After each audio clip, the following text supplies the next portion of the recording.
안녕하세요. 탄식 중에도 구원을 확신하고 하나님을 찬양합니다. 오늘 본문은 시편 57편 1절에서 11절입니다. 1절. 오 하나님이여 나를 불쌍히 여기소서. 나를 불쌍히 여기소서. 내 영혼이 주를 신뢰하오니 주의 날개 그늘 아래서 이 재난이 지나갈 때까지 피할 것입니다. 다윗이 사울에게 쫓겨 아둘람 굴이나 엔게디 굴에 피신해 있을 때 지어진 시입니다.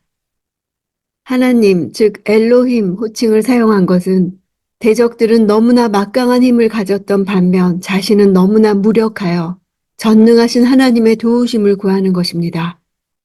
불쌍히 여기소서를 2번 반복한 것은 그의 절박한 상황과 간절한 심정을 보여줍니다. 2절.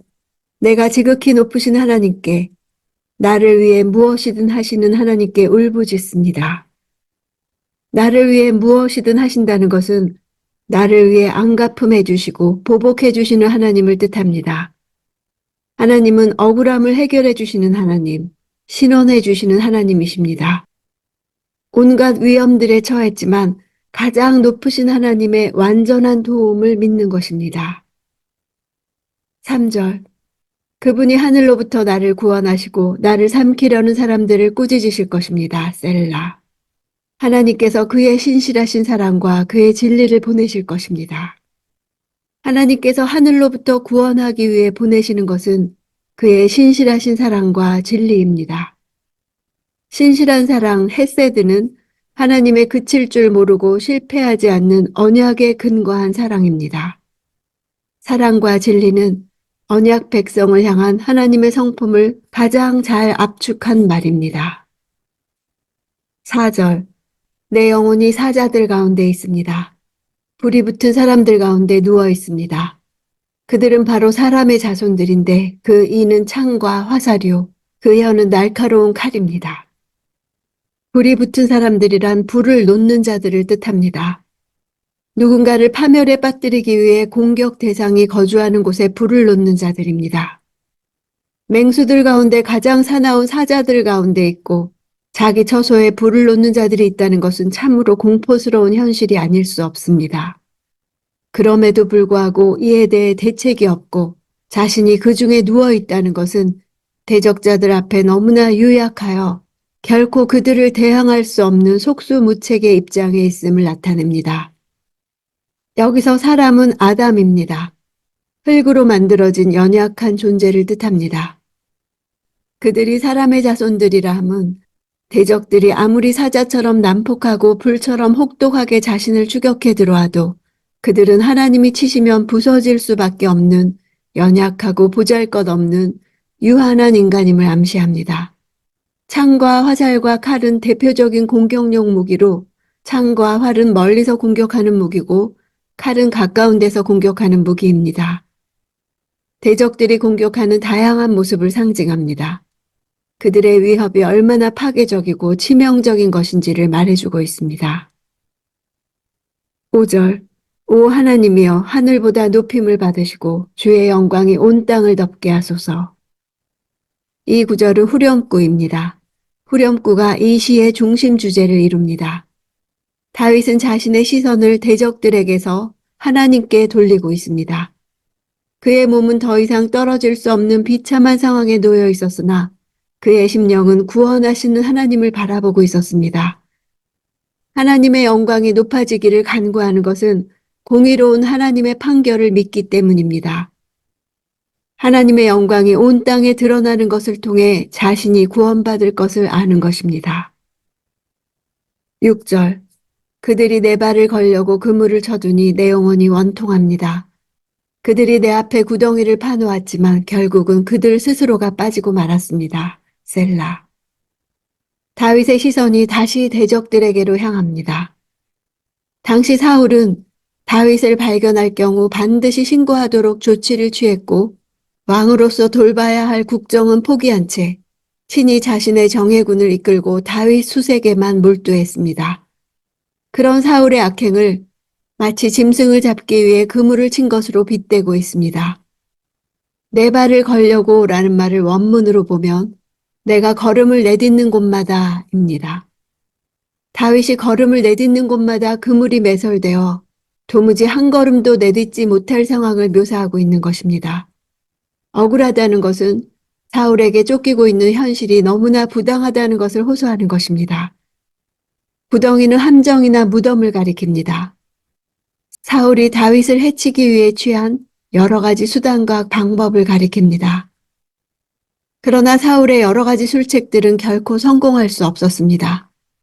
하나님께서는 이미 그를 버리시고 다윗을 왕으로 삼기로 하셨으며 그가 행하는 바 불의한 일들을 결코 용납하지 않으셨기 때문입니다.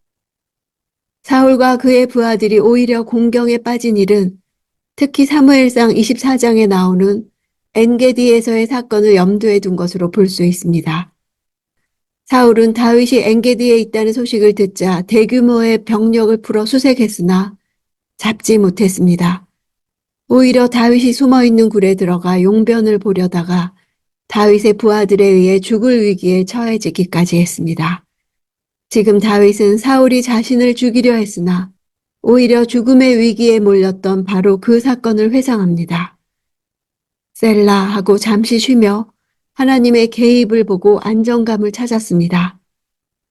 탄식이 확신으로 바뀌어지는 전환점이 됩니다.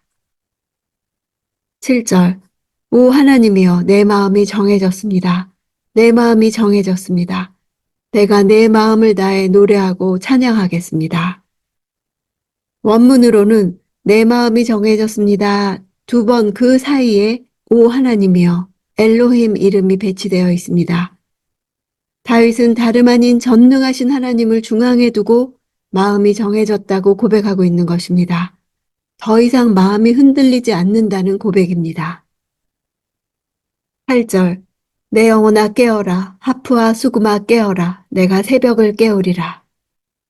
자기 영혼의 각성과 분발을 촉구하는 표현은 다윗이 처한 상황과 깊은 관련을 지닙니다.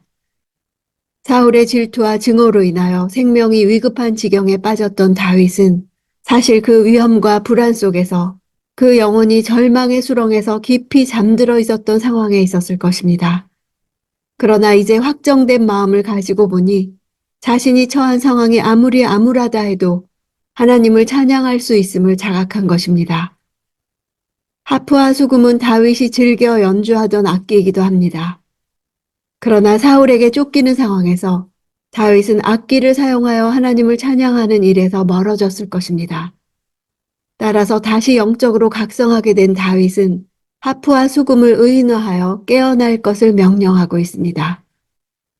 새벽을 깨운다는 표현은 자신이 새벽마다 깨어 하나님을 찬양하겠다는 의미로 구원의 날의 시작을 상징합니다. 9절 오 주여 내가 백성 가운데서 주를 찬양하겠습니다. 민족들 가운데서 주를 노래하겠습니다. 감사와 찬양의 범위를 이스라엘의 경계를 넘어 민족들로 확장했습니다. 백성 가운데서 민족들 가운데서 주를 찬양하겠다는 다짐은 사울의 추격을 피해 굴 속에 갇힌 형편을 감안할 때 놀라운 것입니다.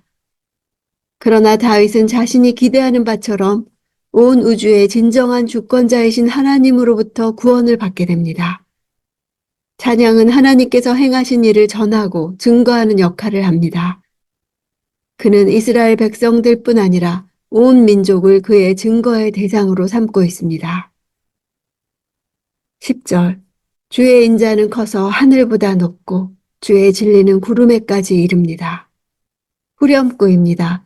왜냐하면으로 시작되어서 민족들 가운데 주를 찬양하는 이유를 밝히고 있습니다. 하나님의 인자와 진리가 너무나 크고 광대하기 때문입니다. 인자와 진리는 3절에서 보내주시기를 요청했던 구원을 위한 방편이었습니다.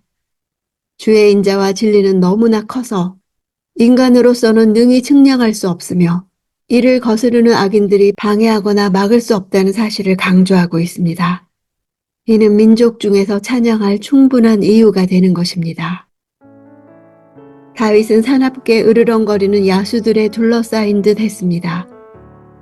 그는 자신의 처지를 바라보고 호소하다가 돌연히 시선을 하나님께로 돌려 하나님을 찬양합니다. 하늘보다 높임을 받으시고 주의 영광이 온 땅을 덮게 하소서. 다윗은 하나님이 영광을 받으시는 것을 소망합니다.